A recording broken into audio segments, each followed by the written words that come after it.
Hello everyone, good morning. আশা করি তোমরা সবাই অনেক ভালো আছো, সুস্থ আছো।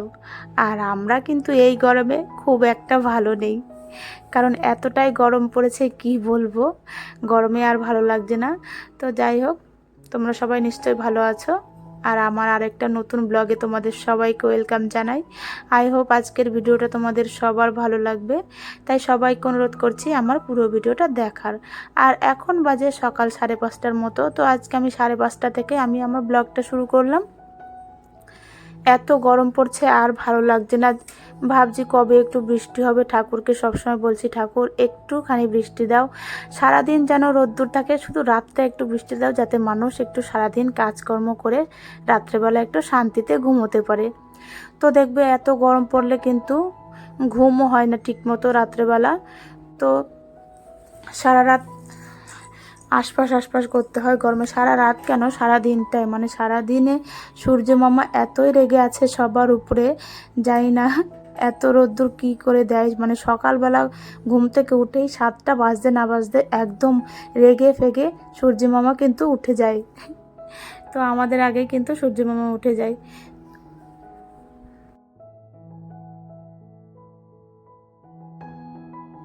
তো গরমের দিনে কিন্তু মানুষের অনেক ঘুমের ঘাটতি হয়। সারা রাত ঠিক মতো ঘুমাতে পারে না, আবার সারা দিনটাও ঘুমোতে পারে না সবাই। আর সব বাড়িতে তো ধরো এসি নেই যে সবাই একটু শান্তিতে এসির নিচে ঘুমোবে। তো যাই হোক, সারা রাত্রে কোনো রকমে ঘুম টুম থেকে উঠে তারপরে কিন্তু আমি আমার বাসি কাজকর্ম শুরু করে দিয়েছি। সকালবেলা উঠে নিজে আগে ফ্রেশ ট্রেশ হয়ে তারপর বিছানাপত্র ঝেড়ে নিচ্ছি।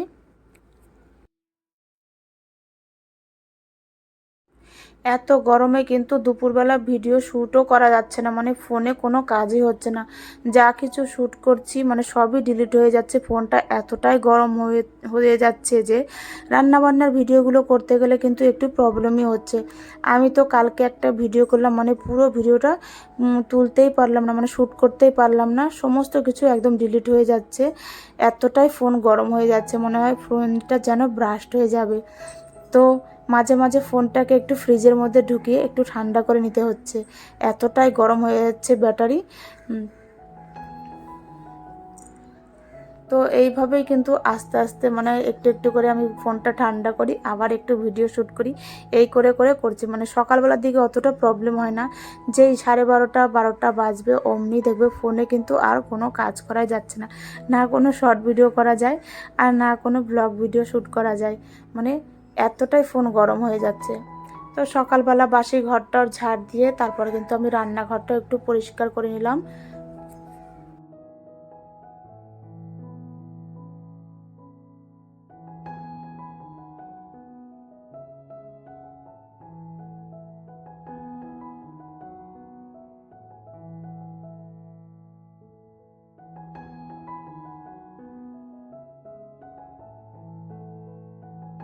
গরমের মধ্যে সকালবেলার বাসি কাজকর্ম যতটা তাড়াতাড়ি সারা যায় সেটাই ভাবছি তাড়াতাড়ি কাজকর্ম সেরে স্নান টান করে নেব।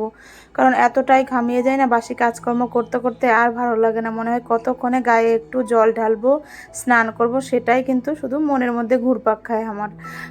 তো তাড়াতাড়ি কাজকর্মগুলো সেরে ভাবছি একটু স্নান করে নেব। আর গরমের দিনে তো স্নান তো মনে হয় দিনে 4-5 বার হয়েই যাচ্ছে, এতটা গরম। বাথরুমে গেলেই তো 1-2 মগ করে জল ঢেলে নিচ্ছি গায়ে। যতক্ষণ জল ঢালি ততক্ষণই দেখবো ভালো লাগে, আবার যখন গা মুছবো তার সঙ্গে সঙ্গেই কিন্তু আবার সেই ঘামিয়ে জামিয়ে একাকার, মনে হয় যেন সারাদিন স্নান করিনি এমন অবস্থা। তো আর ভালো লাগছে না এত অসহ্য গরমে কাজকর্ম করতে বা রান্না বান্না করতে, কিন্তু সত্যিই কষ্ট হচ্ছে। আমরা যাও বা ঘরে বসে রান্না বান্না করতে পারি, মানে ছাদের নিচে মাথার উপর তো ছায়া থাকে। আর ধরো যারা রাস্তায় ঘুরে হকারি করে বা মার্কেটে ঘুরে ঘুরে কাজ করে, তাদের যে কতটা কষ্ট হয় সত্যি এই গরমে কিন্তু তাদের কিন্তু খুবই কষ্ট হয়। আমাদের এখানে তো রাস্তায় রাস্তায় দেখছি, মানে রাস্তায় রাস্তায় যারা হকারি করছে বা রাস্তা দিয়ে যারা যাচ্ছে, মানে প্রত্যেকটা ক্লাব থেকেই তাদের একটু ঠান্ডা পানীয় জলের ব্যবস্থা করেছে। দেখলাম তো অনেক জায়গায় আমার ছেলেরাও যে জল দিতে যায়, ওরাও কিন্তু খেয়ে এসছে ওখানে, কোথাও বা লস্যি, কোথাও গ্লুকন্ডি, অনেক রকম জিনিস বা নিম্বু পানি, এসব কিন্তু রাস্তায় রাস্তায় মানে পানীয় জলগুলো সবাইকে খাওয়াচ্ছে। সত্যি এটা কিন্তু খুব ভালো একটা কাজ করছে আমাদের এখানকার ক্লাবগুলো। সত্যি খুব ভালো লাগলো, যারা কষ্ট করে রোদ্রে ঘুরে ঘুরে কাজকর্ম করে তাদেরকে যে একটুখানি করে শান্তি দিতে পারছে ঠান্ডা জল খাইয়ে, এটাই কিন্তু অনেক।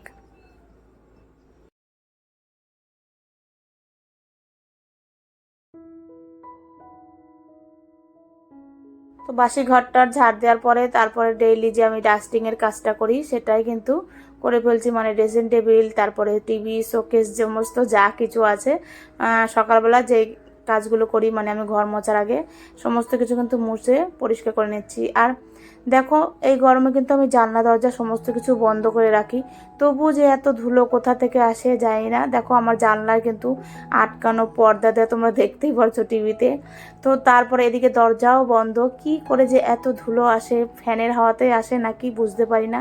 সমস্ত কিছু একদম সাদা হয়ে যায়, দেখে মনে হয় যেন কত বছর যেন আমি ফার্নিচারগুলো মুছি না। কিন্তু আমি কিন্তু প্রত্যেক দিন 2 বেলায় একভাবে প্রত্যেক দিন, একদিনও কামাই নেই, 2 বেলায় মুছে পরিষ্কার করে রাখি, তবুও জানি না কেন এমন হয়।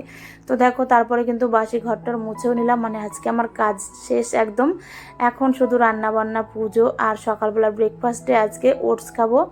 এটা মশলা ওটস, একটু ম্যাগির মতো, শুধু জলে একটু ফুটিয়ে নিলে কিন্তু হয়ে যায়। খেতে তো অসাধারণ লাগে, আমার তো দারুণ লাগে এই ওটসটা খেতে। এইটা আবার হচ্ছে লঙ্কা দেয়া, মানে এতটাই ঝাল ঝাল না, খুব ভালো লাগে, একটু টক টক ঝাল ঝাল খেতে, খুব সুন্দর এই ওটসটা খেতে। আর রান্না করার অতটা ঝামেলা নেই, আর ডায়েটের দিকেও ঠিক আছে, মানে সকালবেলা ভাত না খাওয়ার থেকে এটা খাওয়াই ভালো কিন্তু। তারপর দেখো তোমাদের দাদাভাই দিকে ব্রেকফাস্ট করার পর ও কিন্তু আবার চা খাচ্ছে। বললাম না আমাদের বাড়িতে চায়ের কোনো শেষ নেই, যখন তখন চা খায়। তো এদিকে মাছ নিয়েছে, চিংড়ি মাছ, আজকে করব পটলের দোরমা, আবার কচুর লতি, মানে দুটোতেই চিংড়ি মাছ দেবো।